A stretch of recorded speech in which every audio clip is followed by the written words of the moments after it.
Assalamualaikum warahmatullahi wabarakatuh. Selamat bertemu lagi dengan Pak Cip di channelnya, yaitu Perantua Channel. Hari ini kita akan membicarakan tentang sosiologi, terutama materinya terkait erat dengan kajian pustaka. Ayo kita lihat satu-satu. Apa saja isinya? Kajian pustaka ini ada dua konsep, ada konsep A, konsep B. Dua-duanya nanti akan kita bahas. Yang ketiga ada hipotesis penelitian, dan yang D adalah kerangka berpikir. Pak, kenapa sih harus dua? Ya namanya penelitian sederhana, cukup dua saja. Nanti kalau lebih kamu akan bahasnya di kampus ya. Oke, kita lanjut. Kita bahas satu-satu konsep. Apa itu konsep? Nanti langsung saja di bagian tulis menulis. Nanti kalau konsep itu apa? Tentang pengertian, penjelasan, pendapat dari para ahli dalam hal ini sosiologi. Ini saya berikan contoh. Kamu misalnya nih membahas kenakalan remaja, kamu cari tokohnya, oh saya ketemu nih tentang Sudiryo Sukanto. Jadi teknisnya nanti akan tulis begini. Membicarakan tentang kenakalan remaja, ada beberapa sosiolog yang menguraikannya dalam bentuk pengertian atau konsep. Salah satunya Sudiryo Sukanto. Menurut Sudiryo Sukanto, kenakalan remaja adalah bla bla bla bla.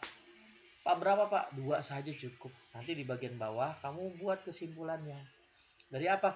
Dari kedua pendapat tokoh itu. Cari yang sama, cari yang penting terkait dengan kenakalan remaja. Ini misalnya ya.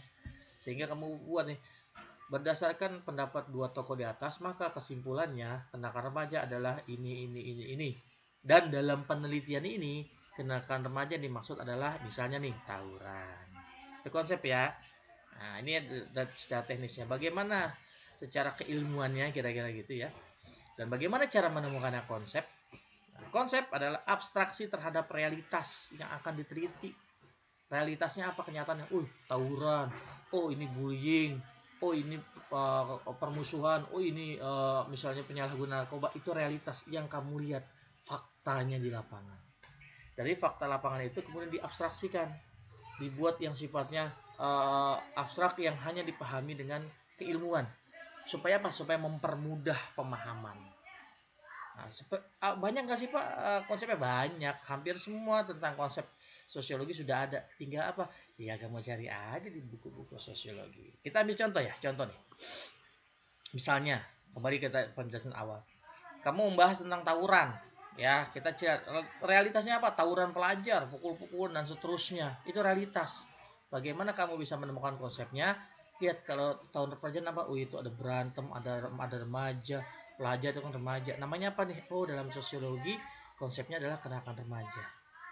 Selain kenakalan remaja apa Pak? Oh ya, perhatikan kalau mereka lagi tawuran tuh berkerumun, bermassa.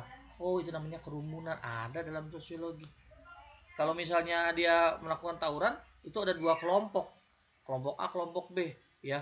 Lempar sana, lempar sini dan sebagainya. Oh, berarti namanya apa? Kelompok sosial. Itu konsepnya. Kita contoh lagi.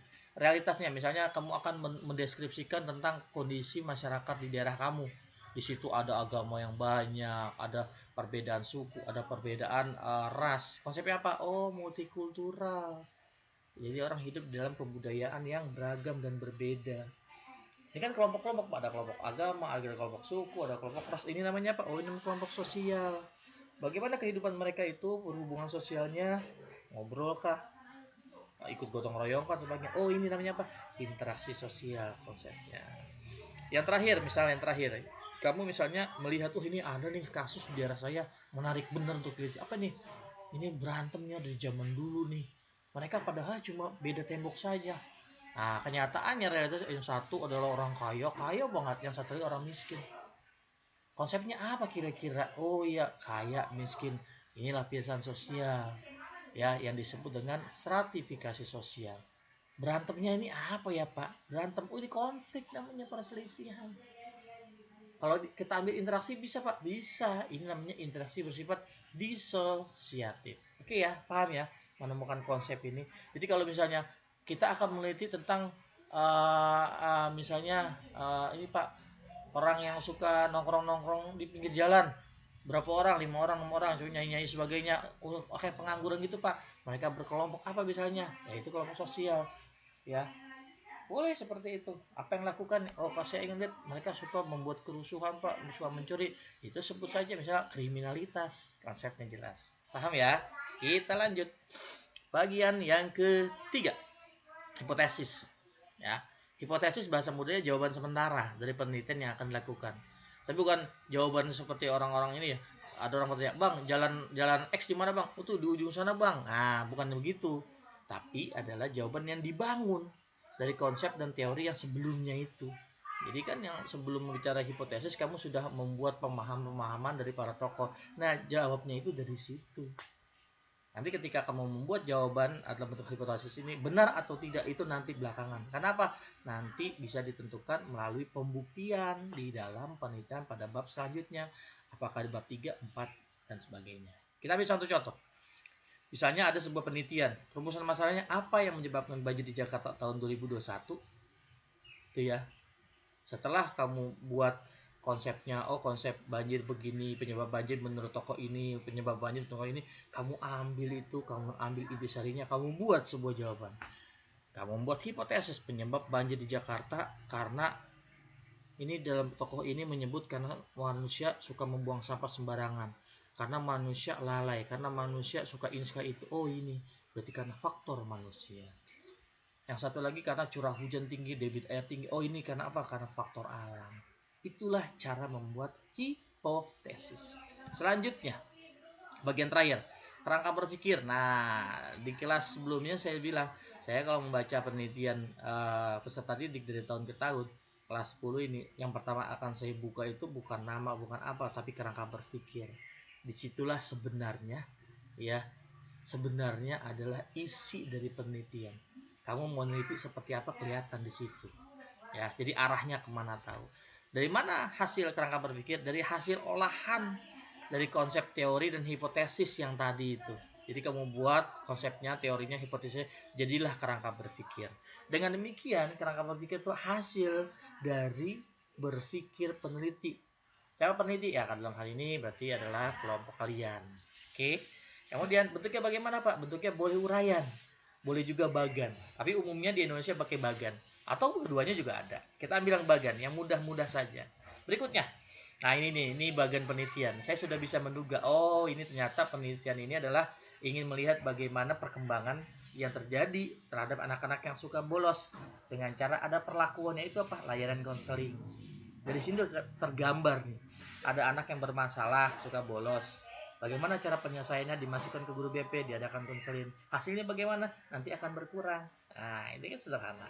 Berikutnya kita lihat. Nah, swing. Wih, ada burungnya ya. Ini ada 3. Ada masalah. Masalahnya apa? Ada ternyata penularan wabah. Ini dibuat penelitian ini jauh sebelum ada pandemi sekarang ya. Ternyata pemerintah itu lepas tangan. Bagaimana ini penyelesaiannya? Ada aktor alternatif. Dia bukan dari orang pemerintah. Ya, dia membangun sebuah komunitas tingkat desa karena mereka berpikir ini wabah bukan hanya karena wabahnya itu yang bahaya, tapi apa? Karena polanya, pola manusia dalam menjaga kebersihan. Ya, siapa mereka aktornya? Ya, ahli epidemiologi.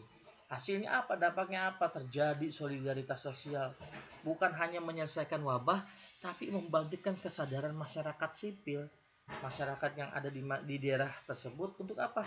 Untuk saling menjaga satu sama lain terkait tentang penularan dan kebersihan. Oke ya. Selanjutnya, ini cukup sampai selanjutnya kita lihat. Kalau ini sudah selesai, berarti sudah 4 pembahasan selesai. Bagaimana penugasannya? Penugasan cuma 1, buat bab 2 yang tadi saya jelaskan. Ya, kalau dulu di bab 1 kamu menulis, sekarang sudah tidak lagi. Mulai hari ini, kamu hari ini dan sampai seterusnya, mulai kerjakan di mana? Diketikkan. Ya, kayak komputer, Word. Kertasnya berapa? A4. Fontnya apa? Time New Roman atau Time Roman atau Arial. Size-nya berapa? 12. Margin klik saja yang normal. Kalau sudah selesai, tugas kirimkan ke grup WA ya. Enaknya jam berapa ya kumpul tugasnya? Nanti kita obrolin di grup WA. Yang pasti kalau kita ambil keputusan bersama, kamu ikut serta menentukan seperti yang sudah-sudah, biasanya tidak ada yang terlambat. Oke ya. Dan yang terakhir nih catatan penting menurut saya, kalau kamu nggak ngerti, tanya ke saya lewat WA boleh, Japri boleh, grup boleh, atau komentar di kolom di bawah ini. Ya, nah yang tadi gambar-gambar itu, ini mohon maaf ya semuanya yang nonton ini, saya ambil karena banyak saya ambil, saya tidak paham lagi itu punya siapa, soalnya saya screenshot Jadi tolong yang punya gambar ini, saya mohon izin, saya tidak pakai untuk komersil, ini untuk pembelajaran, mohon izin ya. Dan sebagai penutup, saya akan ucapkan pada kalian semua selamat bekerja, Bravo 32. Silakan memaksimalkan pekerjaan ini. Jangan lupa proses pekerjaan kamu yang kamu diskusikan lewat WA, lewat line dan sebagainya, tolong di capture, karena dengan itu saya bisa melihat, bisa memantau bahwa pekerjaan ini adalah satu berproses, dua adalah pekerjaan bersama-sama.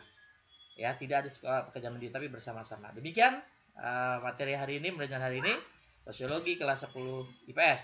Saya akhiri, billahi taufiq wa hidayah. Assalamualaikum warahmatullahi wabarakatuh.